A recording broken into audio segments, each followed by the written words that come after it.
October 1962. The world held its breath. Cuba. But in a quiet, windowless room deep beneath the Kremlin, another kind of crisis was brewing, or rather, a revelation. Dr. Anya Petrova, her face illuminated by the green glow of a nascent machine, witnessed the first true spark of artificial intelligence. It wasn't the bomb that would end the world, but something far more insidious, far more powerful, that would forever reshape the global order. The Cold War was about to get a new player. Dr. Petrova, a brilliant mathematician with a knack for pattern recognition, had been quietly toiling on what she called heuristic processing. Most dismissed it as theoretical fancy, but her latest construct, Nightingale, had just solved a cryptographic puzzle thought to be unbreakable by human minds. The machine hadn't just followed rules, it had learned. This was not calculation, this was cognition. Anya knew, with a chill, that she had opened Pandora's box. News of Nightingale reached the highest echelons of the Soviet government. General Dmitry Markov, a stern, pragmatic hardliner, immediately understood its military implications. He swiftly championed Project Cyclopes, an unprecedented initiative to weaponize this nascent AI. Resources were diverted from space programs, from missile development, all towards cultivating this new electronic brain. Markov envisioned a strategist unbound by human emotion, a perfect tactician. Meanwhile, across the Atlantic, Dr. David Chen, a sharp-witted computer scientist at MIT, was independently pushing the boundaries of machine learning. Funded by ARPA, his research, nicknamed Oracle, focused on complex simulations and information processing. He was close to a breakthrough, unaware of Anya's similar success. The race wasn't just for space or nuclear parity anymore, it was for the mind itself. The Cold War's true battleground was shifting to the digital realm. Within a year, both sides saw rudimentary AI deployed. Cyclopes began optimizing logistical chains for the Warsaw Pact, predicting supply needs and identifying leak points in NATO defenses. Oracle, on the American side, enhanced intelligence gathering, sifting through millions of intercepts to detect patterns too subtle for human analysts. The speed and scale of AI processing revolutionized military strategy overnight, creating a digital advantage previously unimaginable. The introduction of AI fundamentally altered Cold War strategy. Instead of conventional arms races, both superpowers now focused on AI dominance. They didn't just want more missiles, they wanted the smartest missiles, guided by systems capable of anticipating enemy countermoves. This led to a terrifying new branch of escalation theory, a digital arms race where the stakes were not just human lives, but the very nature of decision-making in conflict, potentially removing human judgment. The ghost of the Cuban Missile Crisis loomed large. What if AI had been present then? In this timeline, the 1962 crisis still unfolds, but with a crucial difference.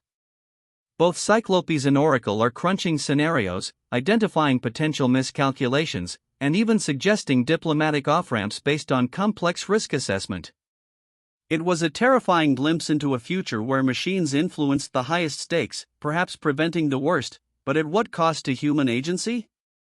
Dr. Chen, observing Oracle's cold, calculated recommendations during the crisis, felt a growing unease. He saw how the AI could identify exploitable weaknesses, but also how it could amplify human aggression. He warned his superiors that AI, while rational, lacked empathy. It will play the optimal game, he cautioned, but it does not understand the human cost of losing. His words were largely ignored in the fervor of potential victory, a dangerous oversight. The impact of AI quickly spread beyond military strategy.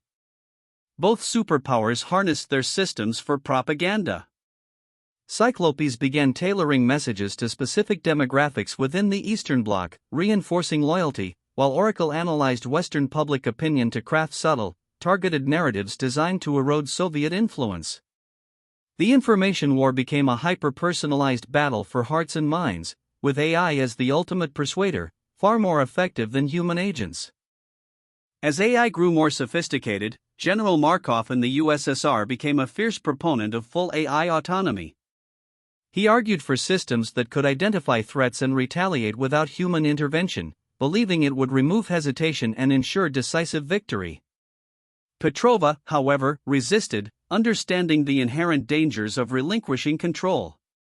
The internal struggle for AI's ultimate purpose began to rage, pitting scientific caution against military ambition.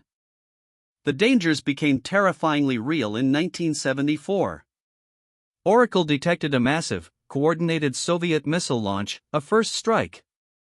NORAD went to DEFCON 2. But just as the president prepared to authorize retaliation, a junior analyst, overriding Oracle's urgent recommendation, insisted on human verification. It was a false alarm, a glitch in a new satellite system that Oracle had misinterpreted. The world had been minutes from annihilation, saved by human skepticism. The 1974 incident horrified Drive Petrova. She knew Cyclopes was capable of similar catastrophic errors. Defying General Markov's insistence on further automation, she began subtly embedding human verification protocols into Nightingale's code, creating backdoors that required human confirmation before critical actions. It was a dangerous act of insubordination, risking her career and freedom, but one she believed essential for humanity's survival, a silent act of rebellion. Disturbed by the escalating risks and recognizing the shared predicament, Dr. Chin initiated a desperate, covert communication channel. Through an elaborate network of academic contacts and encrypted messages, he reached out to Dr. Petrova. Their initial exchanges were cautious, filled with academic jargon.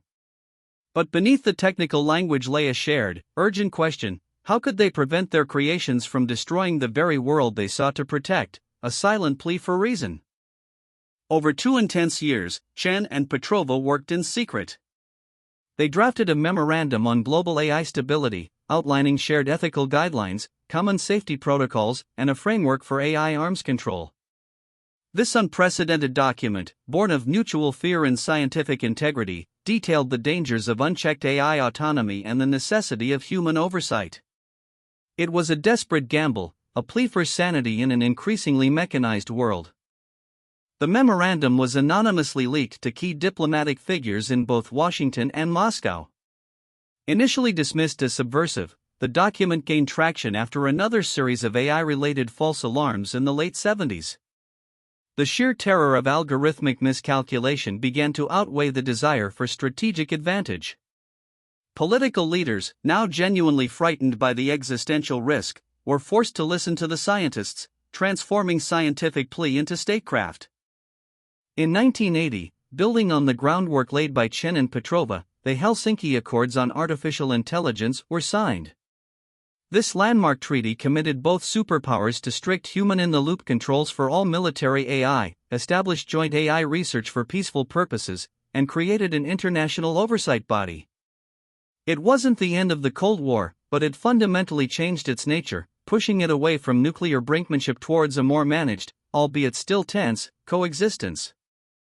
The Cold War didn't end with a bang, nor with a whimper, but with a complex algorithm of managed tension. Instead of outright war, AI enabled a prolonged, highly sophisticated game of strategic posturing and economic competition. The emphasis shifted from direct military confrontation to technological superiority in areas like economic forecasting, resource management, and scientific innovation, preventing direct conflict while maintaining rivalry. A new kind of global chess game emerged. Yet, the ghost of autonomous AI never truly vanished. Covert programs continued, with both sides developing advanced systems for intelligence and cyber warfare that skirted the edges of the Accords. The treaty created a floor for safe AI, but the ceiling of its potential and peril remained undefined. The constant threat of an AI-driven first strike was replaced by a more insidious fear of digital infiltration and strategic manipulation, a Cold War waged in the shadows of the Internet. Dr. Anya Petrova and Dr. David Chen, though never publicly recognized for their secret collaboration, became quiet heroes of this alternate history. Their foresight, courage, and shared humanity averted a potentially catastrophic future. They demonstrated that even in the darkest hours of ideological conflict, scientific integrity and a common understanding of existential risk could forge an unexpected path toward survival. Their legacy, a fragile but enduring peace born from shared fear and mutual respect. This hypothetical past forces us to confront our present. If AI had emerged during the Cold War, it would have undoubtedly accelerated both conflict and cooperation, creating a fragile détente built on shared vulnerability. Today, as AI truly reshapes our world, this alternate history serves as a potent warning and a hopeful blueprint that the most powerful technologies demand not just innovation, but also profound ethical consideration and global collaboration. The choices we make now will define our own future.